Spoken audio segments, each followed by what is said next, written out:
la fisioterapia pulmonar, que también es un pilar fundamental en pacientes con fibrosis quística, pues justamente ayudamos a que el paciente pueda tener una mejor mecánica de ventilación, ya que muchas veces, pues por el mismo dolor que ya traen de tanta tos, no respiran adecuadamente. Entonces, les empezamos a enseñar desde volver a saber respirar adecuadamente para que los patrones ventilatorios puedan hacer el efecto de empezar a ventilar mejor y que eso vaya causando que tengan menos fatiga, menos disnea y que poco a poco puedan ir haciendo técnicas propias de respiración que utilizamos ejercicios.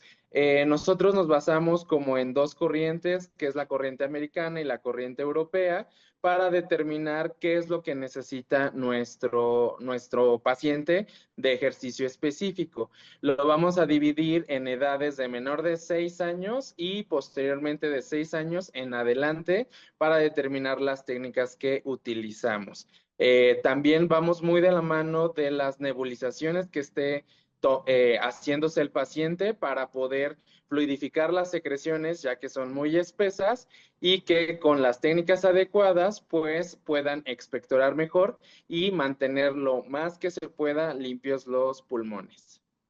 Tampoco tendríamos realmente efectos adversos, solamente hay que tener mucho cuidado en datos clínicos que nos puedan sugerir que el paciente se está cansando mucho, como un sudor excesivo, que empiece a tener palidez, el sudor que sea frío, que se sienta mareado. Hay que tener cuidado nada más en ese aspecto y también si ya el doctor nos dijo si tiene muy dañado el pulmón, si tiene algunas bronquiectasias, algunas bulas, hay que tener ciertas precauciones, más la terapia tiene que ser en un día, por lo menos 2 veces al día, inclusive cuando hay alguna exacerbación, pudieran ser hasta 3 o 4 veces, dependiendo también de cada paciente. Bueno, justo para la elección de las técnicas, como lo mencioné primero, lo más importante es la reeducación de la principal técnica que es la respiración diafragmática. Muchas veces el diafragma, como es un músculo tan grande, se le olvida. Entonces, iniciamos con todos básicamente desde cómo enseñarle a respirar adecuadamente y como bien lo dice el doctor, hacemos esta discusión, sobre todo en la parte de que nos apoya mucho con la auscultación. Recordemos que las flemas, pues, están en un sistema dinámico donde pueden alojarse en cierta región por un tiempo, pero tienen que ir subiendo para que las podamos expectorar. Entonces, ahí es donde decidimos qué técnica utilizar. Si vamos a ocupar una técnica para pulmón profundo, para pulmón medio o pues para pulmón superficial para que el paciente pueda arrojarlo más fácil. Nosotros somos facilitadores en ayudarle al paciente cuál técnica va a ser con la que mejor se va a sentir y más rápido va a poder hacer que las flemas pues vayan saliendo. Recordemos que la flema de los pacientes con fibrosis quística es una flema muy espesa y por las características dentro del pulmón, los cilios, pues va a costar más trabajo. Aquí tenemos dos técnicas principales, que es el drenaje autógeno, el que más nos va a ayudar para ir barriendo las secreciones de lóbulos medios, y la tos. Tenemos también mucha situación con los pacientes que muchos de ellos no saben toser. Entonces necesitamos enseñarles a hacer una tos efectiva para reducir pues el daño, ¿no? Que pueden estarse generando, sobre todo a nivel de la faringe, en la garganta. Con los más pequeñitos, justo que les mencionaba hace rato, que eran en técnicas de menor de 6 años, pues con ellos tenemos más problemas, pues porque justamente no siguen indicaciones, los bebitos se llenan más fácil de secreciones, entonces ahí sí prácticamente optamos con técnicas que son más de corriente europea, donde tenemos que hacer presiones manuales en el tórax. Nosotros consideramos que hay técnicas que están en desuso, como son la vibración, la percusión, el clapping, que solamente se utiliza en ciertos momentos específicos, y el inflar globos también es otra terapia que de repente dicen, no, pues infle globos, pero pues realmente no es una terapia. Entonces, vemos la edad del paciente justamente y también utilizamos dispositivos de ayuda que nos pueden facilitar, como es la capela, la válvula, la aeróbica, perdón, algún dispositivo que genere vibración va a ayudar al paciente, pero en este sí el paciente tiene que tener más de 6 años, que nos siga indicaciones, que pueda estar sentado en su lugar y que pueda hacer la terapia entre unos 10, 15 minutitos con el dispositivo. Para pulmón profundo también ocupamos lo que es el inspirómetro volumétrico, que mete volumen, y ese nos ayuda a llegar a la vía más pequeña y permitir su permeabilidad, o sea, que se mantenga abierta y poder ir eliminando las secreciones, pero ahí sí necesita un grado de cooperación y de conciencia nuestro paciente adecuado para seguir la indicación. El éxito de la terapia va a ser que el paciente pueda hacer este cambio de aire entre flujos un poquito de repente más lentos, un poquito más rápidos o explosivos. Eso va a ayudar a que la flema se mueva y pueda ser expectorada. Todos los niños los iniciamos, entre más pequeños nos lleguen, pues aunque todavía no tengan tantas secreciones, al final todos producimos secreciones. Entonces, trabajando con los papás, desde que empiecen a hacer rutinas, que su rutina del día a día sea más estructurada para sus nebulizaciones, para la terapia, y no olvidando que finalmente es un niño y conforme va creciendo, nosotros lo que optamos mucho es el juego. Justamente en los primeros 2 años, pues son puras técnicas manuales, pero en el periodo de los 3 a los 6 años le llamamos las técnicas de transición, donde vamos a enseñarle al paciente justamente a ir controlando mejor la entrada del aire por la nariz, la salida del aire por la boca, que empiece a trabajarlo más duro, que empiece a sacar el aire. A veces decimos, sopla como un dragón. ¿Cómo le hace el dragón? Para que esto vaya haciendo que el paciente no lo vea aburrido, sino como algo divertido. Pero también tenemos que ir de la mano con las familias para que lo estén haciendo frecuentemente y que se llegue a formar ese hábito. Si logramos que en estas técnicas de transición de los 3 a los 6 años el paciente pueda hacerlo, hasta lo pide solito, ¿no? De, voy a hacer mi terapia. Ya cuando tiene que hacer las técnicas por él solito, pues va a tener un espacio donde hacerlo y se va a dar el tiempo para poder lograrlo. De repente se sienten bien, lo dejan de hacer, pero ¿qué pasa? Pues se vuelven a infectar porque se vuelven a acumular las secreciones. Entonces tratamos de optar ahí a lo mejor con los que no están tan graves o están más estables, de que a lo mejor puedan utilizar algún dispositivo que no les lleve tanto tiempo. Justamente ahí con la evaluación también pudiera ser de la rehabilitación, determinar cuál es el mejor dispositivo para que tenga el mejor efecto para ellos y se reduzca el tiempo, porque entre el tiempo de la nebulización más la terapia es de lo que más se quejan. Fomentar también algún tipo de deporte. Hay deportes como la natación, que nos va a ayudar mucho para facilitar la expulsión de las secreciones posterior al ejercicio, pero en sí, si el paciente clínicamente y su función pulmonar está adecuada, pues podría ser el que le gusta, solamente con ciertas precauciones, pero el deporte también ayuda mucho. Hay pacientes que dicen, no, es que yo me canso mucho, pero pues como sabemos, entre más tiempo pasen en reposo, el músculo se debilita, las articulaciones se van atrofiando, tenemos malas posturas, los dolores, es un círculo vicioso. Entonces, de parte de fisioterapia, pues fomentamos mucho el movimiento y la autonomía. La terapia respiratoria en fibrosis quística es uno de los pilares más importantes para el manejo, el tratamiento y la calidad de vida del paciente. Y hablemos no solamente del paciente, también tenemos que hablar la calidad de vida de su entorno familiar, de los que viven alrededor de esta persona con esta condición, que siempre son los que están muy afectados y no se les pone mucho cuidado. Entonces, cuando nosotros logramos que esta persona tenga calidad de vida, vemos cómo se ve reflejado en todo este ambiente familiar. Entonces, es que ellos comprendan la importancia de lo que es la terapia respiratoria, cómo debemos revisar las técnicas, los dispositivos, el tratamiento en general que se les hace para limpiar estas vías aéreas y no solamente limitarnos a la vía aérea baja. Tenemos que tener muy en cuenta que la vía aérea es una vía aérea completa que está comprendida entre vía aérea alta y la vía aérea inferior. Enseñarles los ejercicios respiratorios, la importancia del ejercicio físico, cómo recomendamos de acuerdo a la edad del paciente, qué ejercicio tiene que hacer, qué dispositivo debe utilizar.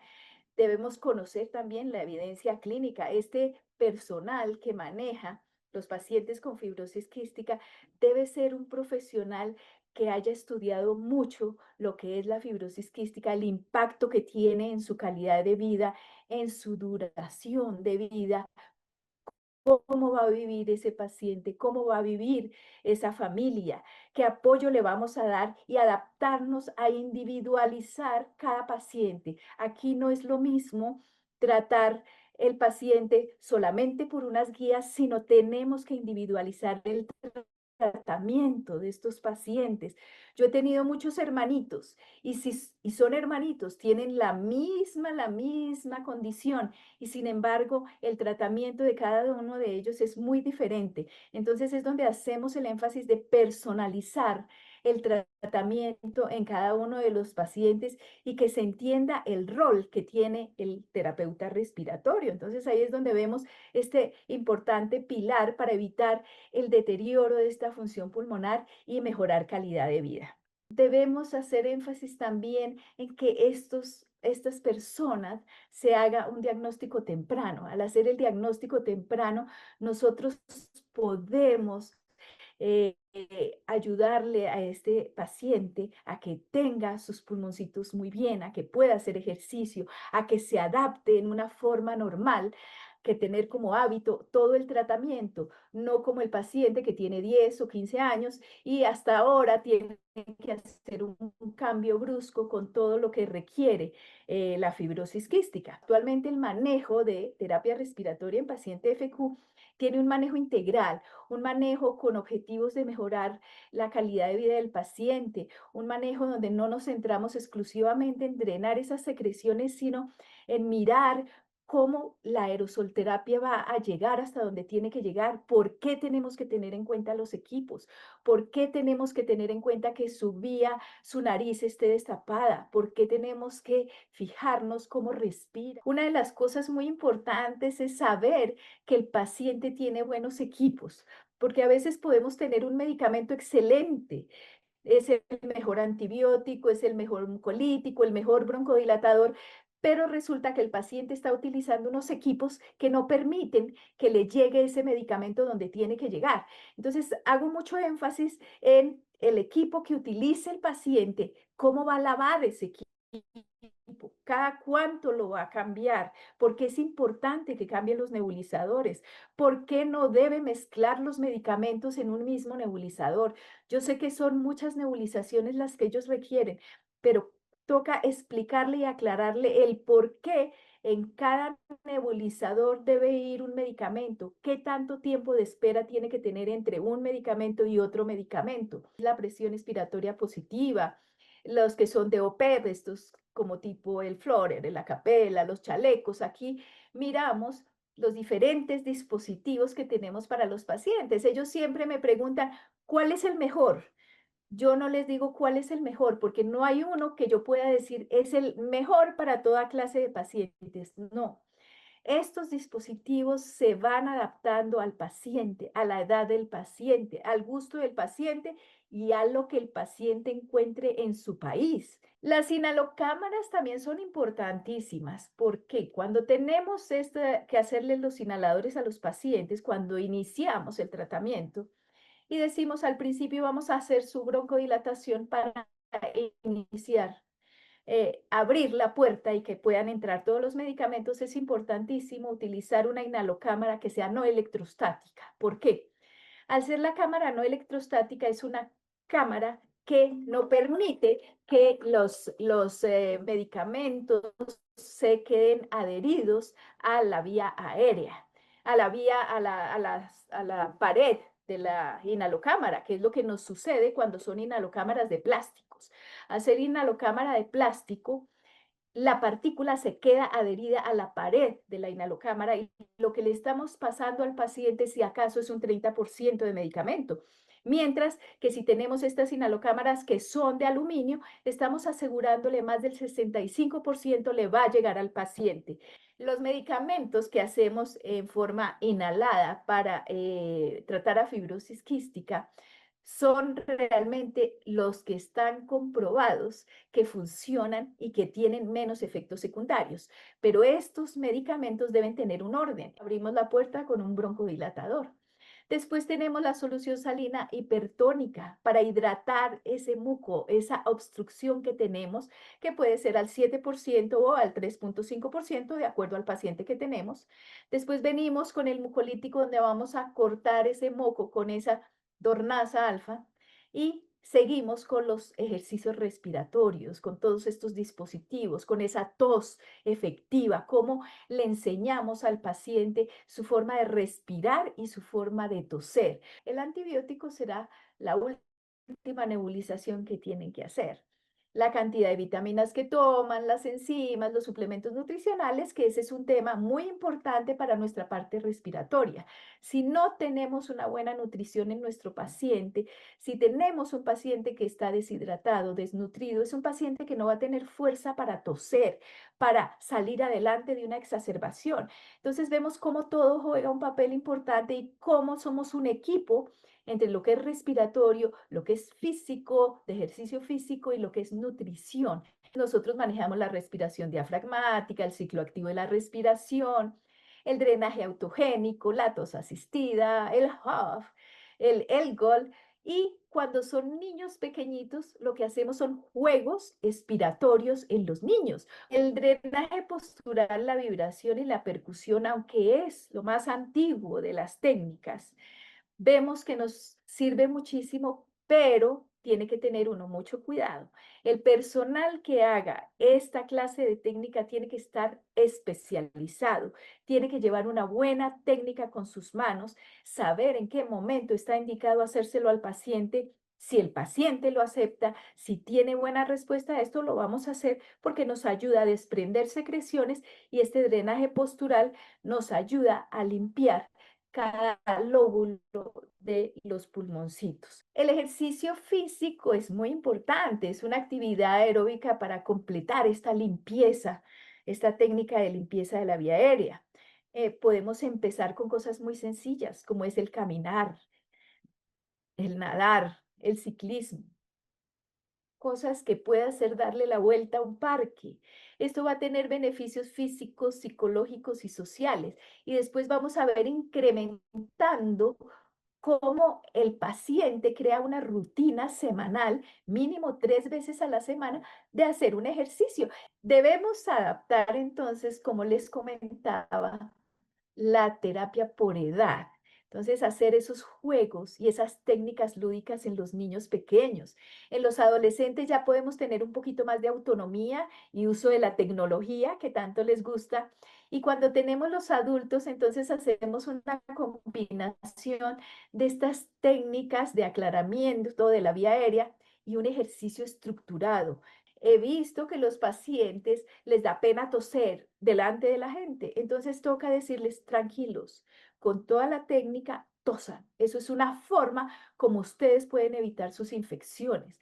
Entonces, unos mensajes claves es que la terapia respiratoria es esencial en el manejo de fibrosis quística, individualizando las técnicas, combinándolas con el ejercicio, con los avances terapéuticos y aunque tengan esta clase de moduladores, tenerles y explicarles que esto no sustituye la fisioterapia respiratoria y la importancia de este terapeuta que tenga empatía, conocimiento, profesionalismo para manejar esta población.